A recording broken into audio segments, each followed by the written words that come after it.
Halo calon turis, kembali lagi di channel favorit kalian. Supaya kalian gak bosen, kita balik ke segmen tips and trick yuk. Sebelum kita lanjut, boleh dong di like dulu videonya. Kalau ada kritik atau saran atau revisi info yang mungkin keliru, jangan ragu ditulis di kolom komentar ya. Jangan lupa di subscribe ya, supaya kalian gak ketinggalan updatean video dari Mentari Channel. Kali ini kita loncat ke salah satu negara favorit wisatawan kalau keluar negeri, Jepang. Ada yang pernah ke sana? Negara yang terkenal dengan manga, itu loh komik asal Jepang, anime, J-pop, sakura, dan juga kuliner yang sudah menjamur di negara kita. Contohnya ramen, sushi, udon. Entah kenapa Jepang memang punya magnet tersendiri sih buat dikunjungi. Kalau bahas pariwisata di sana, ya tentu sih pembicaraan kita bakal panjang lebar. Tapi Mentari Channel harap pembahasan Jepang kali ini nggak mainstream dan bermanfaat secara praktis kalau kalian punya kesempatan bermain ke sana. Kita mulai bahas dari kereta yang ada di Jepang yuk. Salah satu sarana umum paling vital yang ada di Jepang ini memiliki peranan paling penting dalam kehidupan masyarakat di sana. Sebut saja Shinkansen, Tokyu, Kyuko, Kaisoku, dan Futsu. Memang jenisnya banyak banget, tergantung rute, jaringan, dan juga waktu tempuh. Ya sama aja sih dengan jenis kereta yang ada di Indonesia, hanya beda nama. Kita memang belum punya tipe kereta cepat seperti Shinkansen. Mudah-mudahan kalau proyek kereta cepat Bandung-Jakarta udah jadi, bakal mirip-mirip Shinkansen lah. Balik lagi bahas masalah kereta, menurut beberapa survei, nyaris 90%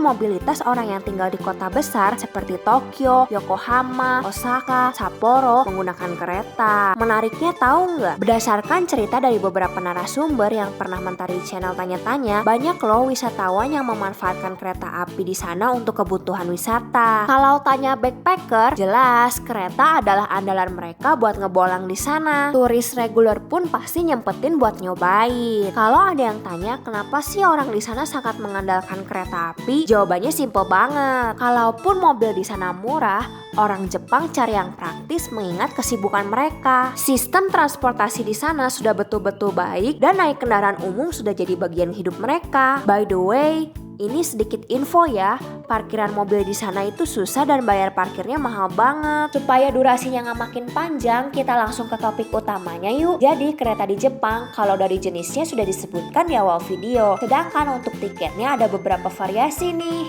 Tiket reguler, IC Card, Japan Rail Pass, JR Tokyo Rail Pass, Special Pass, Subway Pass, dan stasiun Johachi Kippu. Wow, banyak juga ya ternyata. Tapi kali ini yang bakal kita bahas adalah JR Pass, karena secara fungsi jenis ini adalah yang paling sering dipakai oleh orang Indonesia kalau lagi main ke sana. Supaya lebih lengkap, coba kita dengerin dulu video ini ya. Kebetulan ada narasumber yang berbaik hati mau jelasin. Selamat siang Bu Nuni. Siang Jose, apa kabar Jose? Terima kasih, baik. Ibu bagaimana? Baik dong tentunya. Kali ini ya kita mau ngebahas sesuatu yang sangat menarik nih Bu. Tentang apa JR Pass. Wow, JR Pass ya? Aku penasaran nih Bu, soalnya katanya kita turis Indonesia yang mau ke Jepang ini perlu banget nih JR Pass. Jadi sebetulnya JR Pass itu apa sih Bu? JR Pass ya, JR Pass tentu saja tiket bukan tiket elektronik ya, tiket manual yang diperuntukkan bagi wisatawan asing yang berkunjung ke Jepang, bisa digunakan untuk berkeliling wisata ke berbagai tempat, dan yang menariknya ini bisa digunakan sampai luar kota selain Tokyo. Jadi menurut saya Jo kalau pergi ke Jepang dan memang waktunya lama, pergi deh dengan menggunakan JR Pass ini. Tapi dengan catatan Jo, karena memakai JR Pass itu juga tidak selalu beruntung. Jadi Jo harus ngitung juga. Kalau misalnya tergantung perencanaan liburan kalian. Kalau misalnya kalian liburannya agak lama, misalnya 7 hari, 10 hari, atau 14 hari. Kemudian memang banyak planning kunjungan luar kota selain Tokyo. Saya sarankan menggunakan JR Pass karena sangat menguntungkan dan jatuhnya sangat murah dibanding kita memakai transportasi seperti kendaraan. Karena kan kalau kendaraan di sana mahal banget ya. Kebayang kan kalau setiap hari menggunakan contohnya Alphard atau apa namanya tuh HIS ya kan, mahal banget per harinya gitu. Jadi penting banget ini ya Bu ya, harus punya JR Pass. Penting, tapi sekali lagi ya, jadi pentingnya itu harus tahu dulu perencanaan liburannya seperti apa. Baru bisa memutuskan penting atau tidak sih membeli JR Pass gitu. Nih, buat yang penasaran bentuknya JR Pass seperti apa, nih bakal ada ditampilin di sini. Nah, kalau Ibu punya pengalaman nih pakai JR Pass, waktu itu Ibu kemana? JR Pass tentunya kan hanya untuk Jepang, ya kan? Seperti yang saya bilang, untuk JR Pass itu digunakan dan sangat menguntungkan kalau kita punya rute perjalanan selain Tokyo. Kita misalnya mau pergi ke Osaka atau ke daerah-daerah lain ya, luar kota selain Tokyo.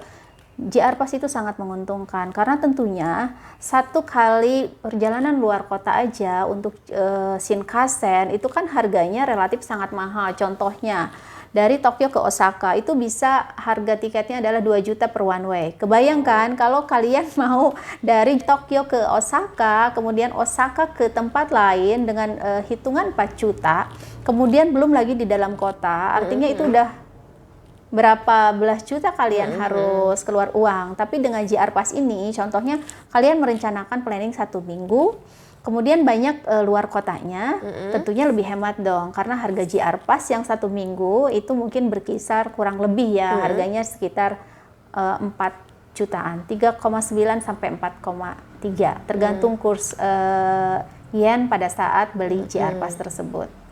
Gitu. Nah, kalau JR Pass ini belinya di mana nih, Bu? Nah, JR Pass ini belinya itu bisa di berbagai aplikasi atau di seluruh agent di dunia. Itu bisa beli. Di seluruh agent seperti travel agent ya di seluruh dunia itu menyediakan tiket JR Pass. Kan kesannya agak ribet nih ya, Bu, pakai JR Pass. Apakah ada rules atau peraturan nih kalau kita mau pakai JR Pass gitu? Sebetulnya JR Pass itu tidak ribet sama sekali, cuma memang dia bukan tiket elektronik yang memang langsung kita tap langsung bisa masuk. Kita juga registernya atas nama sesuai pemegang paspor, jadi nggak bisa dialihkan. Misalnya Jo hilang pakai yang lain itu nggak bisa, karena yang bisa masuk itu yang hanya tertera namanya di tiket. Dan memang kekurangannya, kalau memang si tiket manualnya ini hilang, ya kita nggak bisa karena bukan elektronik tiket, ya kan? Kayak gitu. Kalau ribet sih mungkin enggak ya, itu mudah banget. Jadi kita tinggal registrasi di negara di mana kita mau beli tiket si JR Pass ini, ya kan? Kemudian begitu sampai, itu kan masih elektronik tiket ya, begitu voucher namanya, bukan elektronik tiket, jadi voucher JR Pass.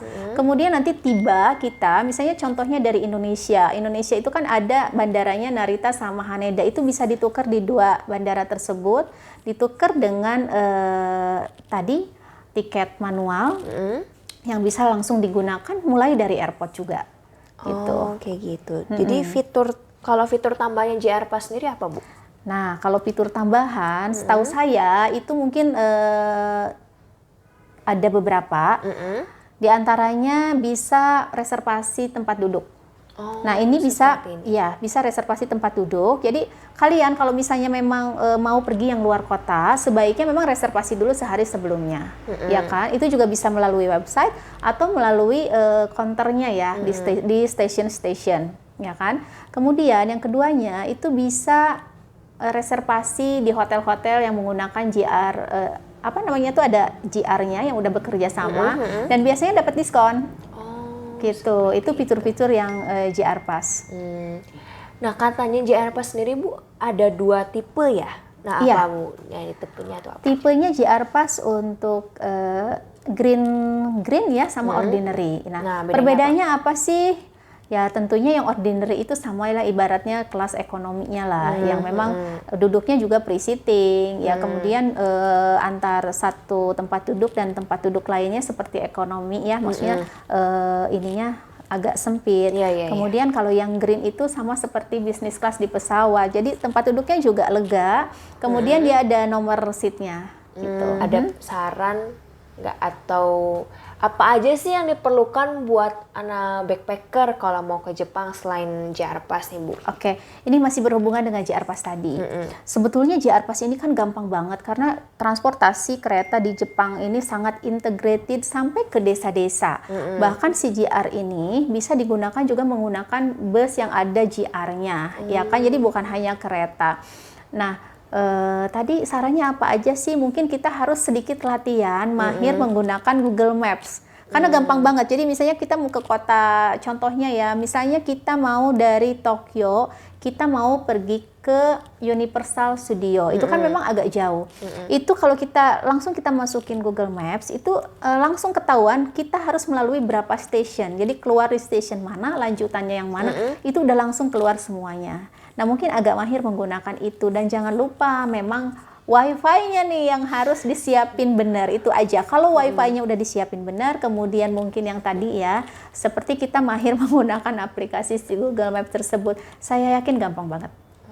Gampang banget, karena di situ sudah tertera kan kita harus keluar stasiun mana, kemudian nanti kita ganti stasiun mana, keretanya yang mana, itu udah ketahuan semua.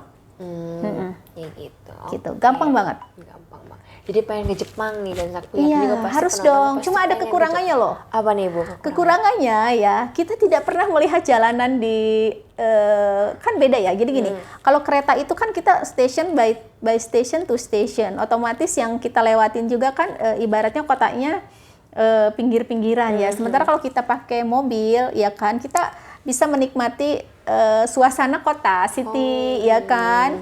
Jadi sih sebetulnya kalau memang mau komplit ya, ya di mix juga mungkin sama naik busnya atau memang atau sewa kendaraan atau apalah seperti itu. Jadi jangan full selama di Jepang kita cuma naik kereta karena bosen banget. Menurut saya 10 hari dengan naik turun itu agak bosan. Jadi kalau kita mau experience yang lain mungkin di-combine juga sama bus ya kan. Yang ada JR-nya kalau pengen hemat ya kan. Atau memang harus nyobain yang transportasi umum yang busnya lah. Seperti itu. Jangan cuma kereta. Ya, jadi kalau misalkan yang ikut turis paket nih Bu, turis reguler pun diharapkan bisa punya kesempatan nih Bu ya untuk naik JR Pass gitu. Oh tentunya, jadi gini, mungkin bukan JR Pass tapi kalau di sana tuh Jepang itu kan terkenal dengan transportasi kereta. Jadi kalau misalnya setiap turis, walaupun biasanya misalnya udah booking paket, tapi biasanya kita akan selipkan di satu destinasi, entah itu mungkin perjalanan pendek atau panjang, kita menggunakan yang Shinkansen itu. Ya tapi rutenya pendek, contohnya ya. Misalnya kamu berangkat dari Osaka ke Tokyo, nanti si bus itu akan berhenti di mana, jadi naik dari stasiun mana untuk menuju ke Tokyo mungkin sekitar 15-20 menit untuk merasakan sensasi si Shinkansen ini gitu. Karena kan biar cobain ya, jadi kita ada rasanya, oh gimana sih Shinkansen di Jepang, ya kan? Itu kan udah terkenal banget, kita udah kesana terus nggak nyobain, ya kan? Jadi jangan khawatir. Kalaupun kalian beli paket, itu ada mencoba memakai kereta di Jepang, gitu. Wah, informasinya udah lengkap banget nih Bu. Nah, terakhir nih Bu ya, ada pesan nggak buat para penggerak pariwisata di masa pandemi gini supaya tetap semangat? Pesan penggerak pariwisata ya. Penggerak pariwisata kan? Ini penggerak pariwisata atau ini nih calon turis? Boleh deh dua-duanya nih Bu. Oke, kalau untuk semuanya ya dulu ya. Di masa pandemi, jauhin kerumunan, udah pasti ya. Selalu memakai masker, artinya prokesnya tetap dijalankan. Karena corona kan seperti yang saya bilang di segmen sebelumnya, kita tidak tahu kapan berakhir. Kemudian jangan lupa nih, kalau sudah bisa jalan-jalan, di luar negeri sudah open border, kalian harus jalan-jalan menggunakan travel agent. Betul nggak, Jo? Betul. Supaya tetap ada semangat. Iya ya, dong, ya. supaya ekonomi di negara kita berputar, khususnya negara kita dong, ya nggak? Makasih ya Bu. Sama-sama, Jo. Terima kasih juga. Gimana? Ada gambaran kan sekarang? Jadi kira-kira begitulah fungsi dan cara pakai JR Pass. Mudah-mudahan bermanfaat ya. Supaya hemat kuota kalian dan gak bosen untuk ditonton, video kali ini sengaja mentari channel buat gak sepanjang video sebelumnya. Ya singkat padat ringkas atau sparring. Nantikan tips and trik lainnya ya di segmen beberengkes. Dadah!